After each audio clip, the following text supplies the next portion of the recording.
大家好，我是夏妈，今天用南瓜做一个非常好吃的糕点美食，喜欢大家可以试一下。南瓜去皮切成薄片，上锅蒸熟。准备100克的黏米粉，200克糯米粉，给它们混合。蒸好的南瓜加一点清水打碎。南瓜泥约250克，分次倒入。揉成软硬适中的面团，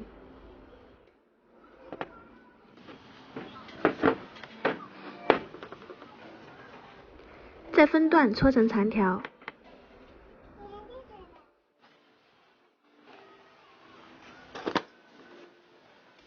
水开后转中火蒸25分钟。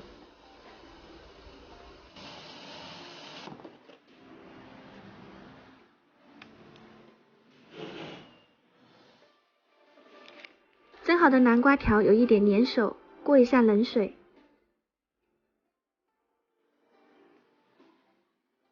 简单又好吃的南瓜年糕就做好了，非常的劲道爽滑，可以煮着吃，也可以炒着吃。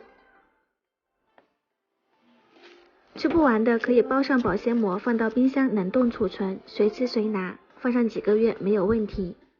喜欢呢，大家可以试一下。我是夏妈，下期再见。